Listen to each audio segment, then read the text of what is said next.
Hello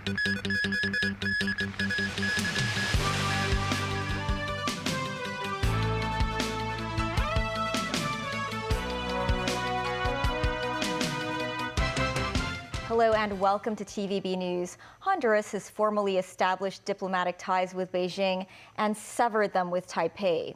The move has left Taiwan recognized by only 13 sovereign states. Jackie Lin with more. This joint communique signed in Beijing by Chinese Foreign Minister Qin Gang and Honduran Foreign Minister Eduardo Enrique Reina officially established diplomatic ties between China and Honduras and ended the relations between the Central American nation and Taiwan that dated back to the 1940s. The Honduran Foreign Ministry said in a statement it recognizes only one China in the world, and Beijing is the only legitimate government that represents all of China. It added that Taiwan is an inseparable part of Chinese territory, and the Honduran government has pledged not to have any official relationship or contact with Taiwan, a decision the Chinese Foreign Minister hailed as the right choice. Qin Gang said the move once again showed adherence to the One China principle is an overriding trend that represents international justice and that any separatist activity for Taiwan is doomed to fail. Meanwhile, Taiwan Foreign Minister Joseph Wu also announced the island had ended its relations with Honduras to safeguard its sovereignty and dignity. He said Honduras under the reign of President Xiomara Castro had demanded exorbitant sums from Taiwan to the tune of several billion US dollars in huge economic assistance. Taiwan's leader Tsai Ing-wen said in a video statement that the island will not compete with China in meaningless dollar diplomacy. Honduran consular staffers are asked to leave Taiwan immediately. Since Tsai took office in 2016, 9 nations have severed ties with Taiwan. The self-ruled island is now left with 13 diplomatic allies. Jackie Lin, TVB News.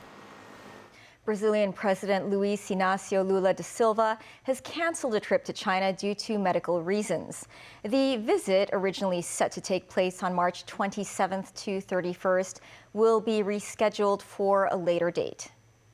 According to Lula's press secretary, the president was diagnosed with bacterial and viral bronchopneumonia caused by influenza A, and the 77-year-old has begun his treatment.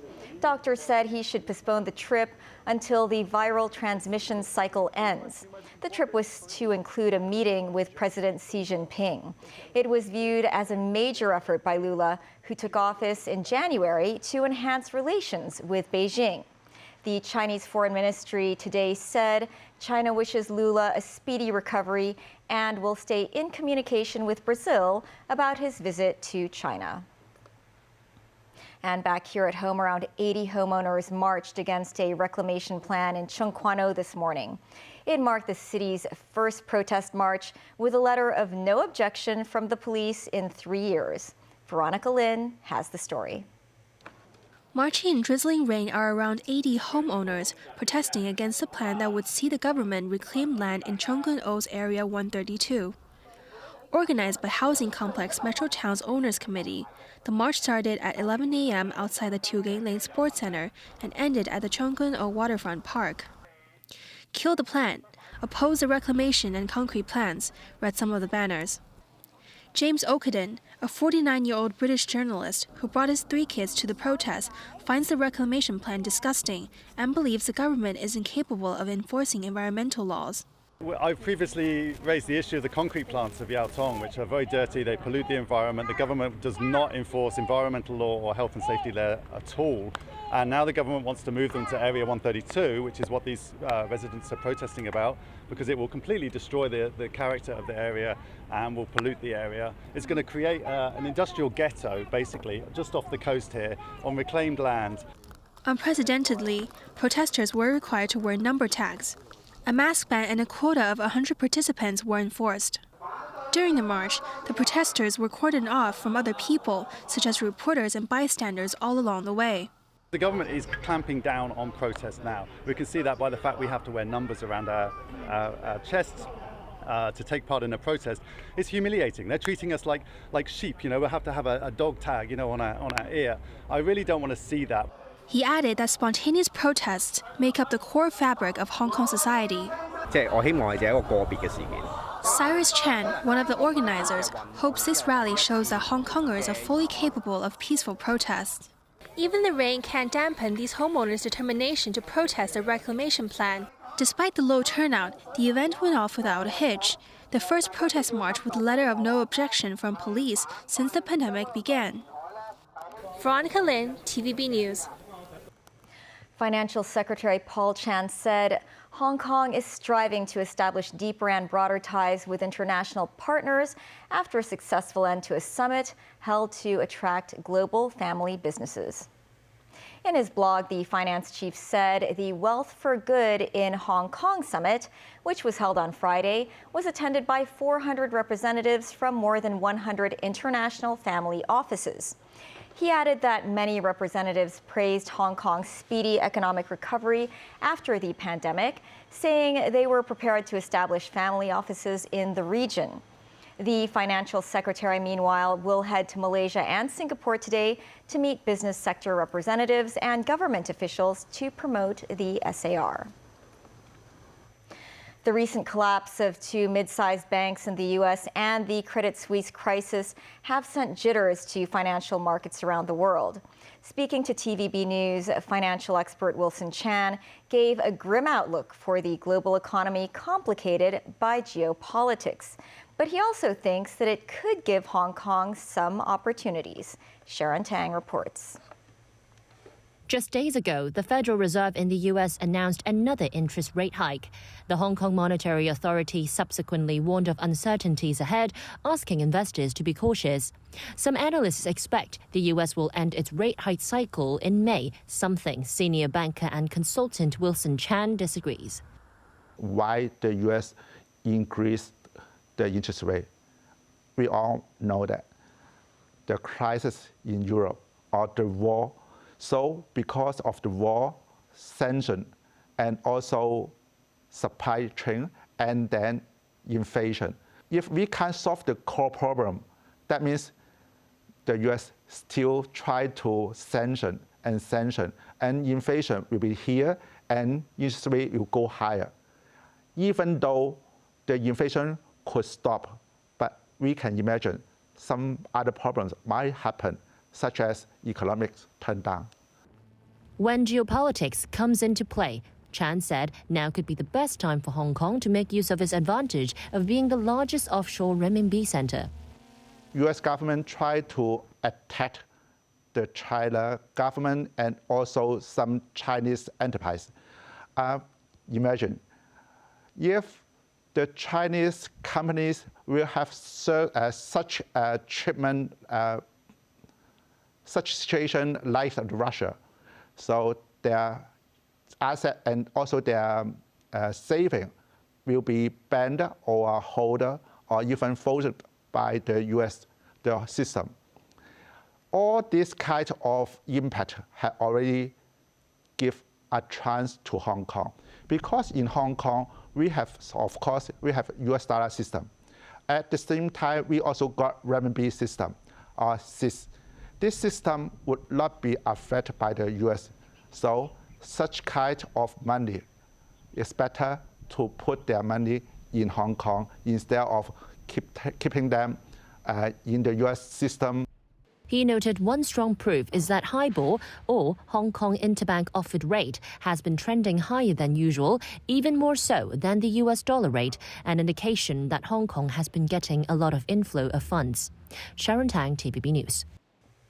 Meantime, more protests in France, this time in the rural West, where environmentalists clashed with police over the creation of a large water reservoir for farm irrigation. Despite a ban on gatherings in the area, thousands of protesters converged on the site of the planned reservoir in the district of Sainte-Soline, where a similar protest last October resulted in injuries. Police fired tear gas to repel some protesters who threw fireworks and other projectiles as they crossed fields to approach the fenced-off construction area. At least 2 police vehicles caught fire. The protest comes after weeks of demonstrations in France against a pension reform that have also turned violent.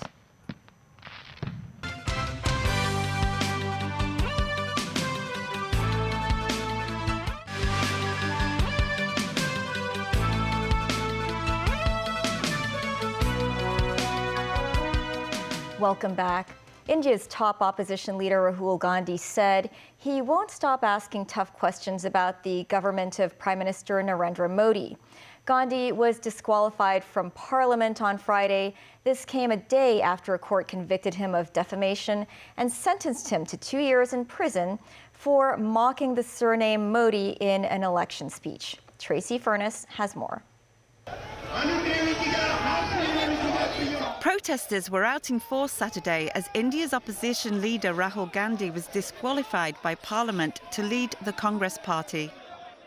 Gandhi was found guilty by a Gujarat court for a 2019 speech in which he referred to thieves as having the surname Modi, the name of the Prime Minister.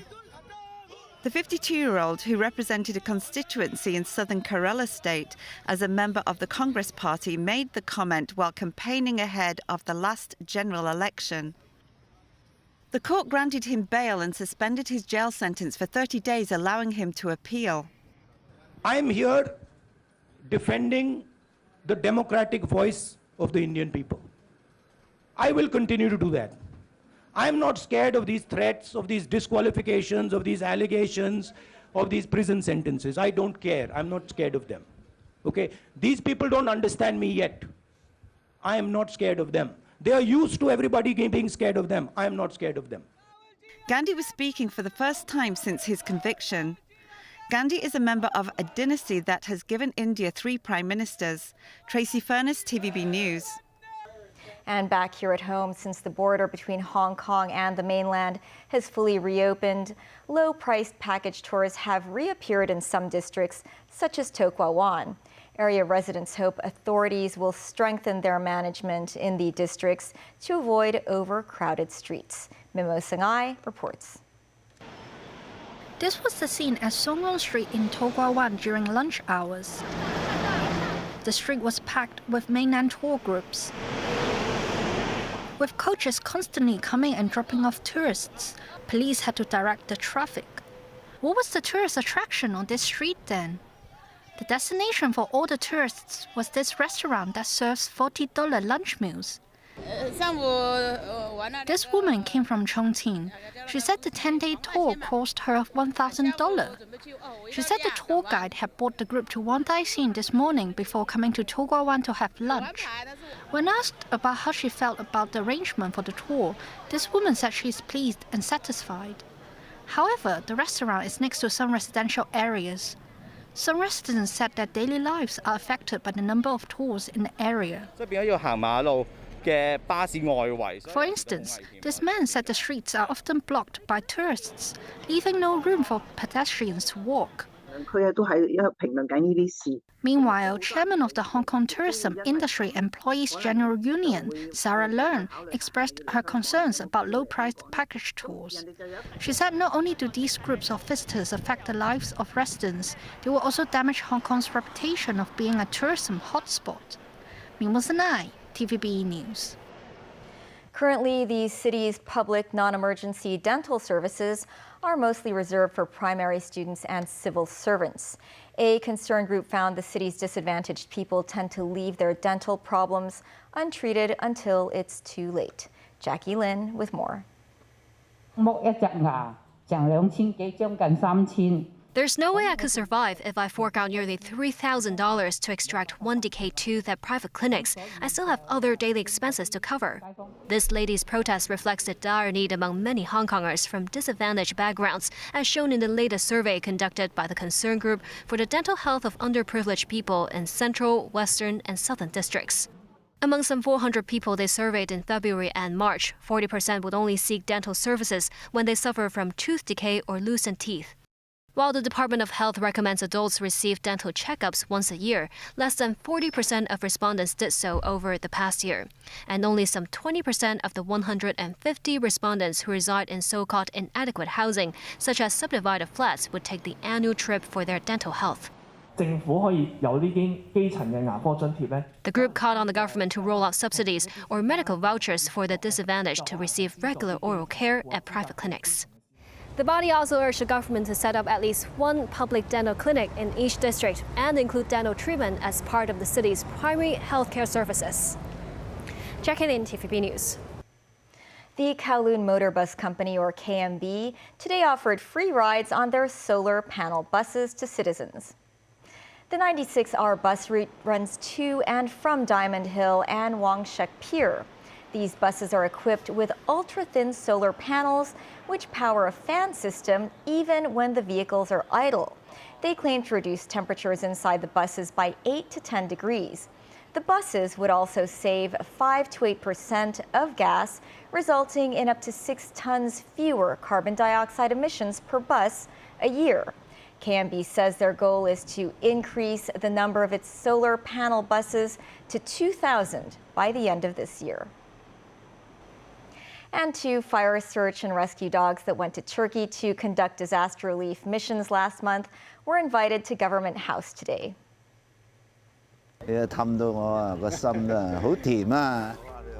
Chief Executive John Lee invited 3 fire search and rescue dogs to Government House as his honored guests. Among them, Twix and Umi participated in the Hong Kong rescue operation in Turkey after a devastating earthquake last month. The third dog is Umi's sister, Uma. Lee treated the dogs to their favorite snacks to thank them for their efforts in the operation.